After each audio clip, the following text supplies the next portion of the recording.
J'avais envie de faire quelque chose autour d'un animal, que c'est un support que j'utilise souvent, mais là je voulais quelque chose de très accessible.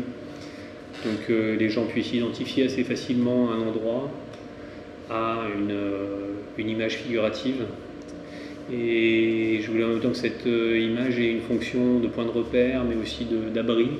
Le tram arrivait, donc il faut se rappeler de Bordeaux avant le tram. Quand je parlais à des gens de Bordeaux de mon projet, ils me disaient « Ah oui, c'est de l'autre côté ».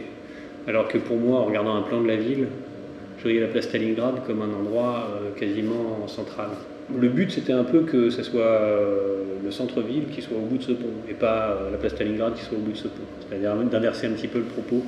Et la figure du lion est venue parce que, justement, ce quartier avait besoin d'une forme de fierté, mais une fierté qui ne soit pas posée sur un socle ou inatteignable, ou pas complètement symbolique, mais une fierté qu'on puisse toucher et qu'on puisse presque utiliser. Donc ce que je voulais, c'est que les gens se disent on se retrouve place Stalingrad sous le lion pour aller au cinéma, mais que ça soit quelque chose qui soit porteur d'une idée un peu noble. Et ce qui était important aussi, c'était qu'on le voit de l'autre côté de la ville, de l'autre côté du pont.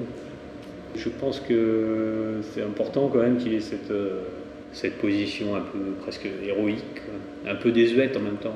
On a du mal à le prendre au sérieux. La fonction commémorative, elle s'est déplacée vers le cinéma, vers les épopées, vers les séries télé, les personnages de dessins animés, etc.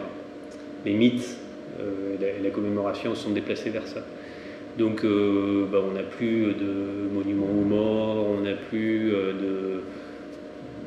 de monuments à des héros, parce que aussi ça devient difficile après l'ère communiste, après le fascisme, de continuer à commémorer les choses de la même manière. Ce qui me paraît toujours un champ attrayant, c'est d'essayer de réinvestir cette zone-là, mais sans naïveté, c'est-à-dire sans penser qu'il y a forcément une idéologie derrière, mais plutôt un sentiment, une sorte de ferveur, un élan, qui est en fait lié à une idée de modernité que je cherche à cerner dans ce qu'elle a de possible aujourd'hui.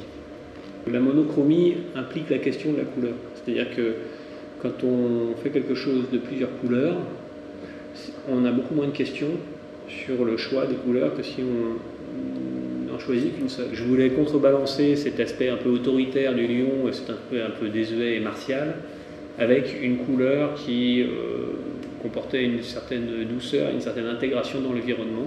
J'ai choisi un bleu qui était plus ou moins le bleu du ciel. Alors le ciel change de couleur évidemment suivant la saison et suivant le temps qu'il fait, mais quelque chose qui se fonde un petit peu avec cet environnement. Les objets générés par l'art sont des sortes d'objets intermédiaires qui font le lien entre l'imaginaire collectif, les pensées des gens, leurs désirs, leurs aspirations, et puis la réalité.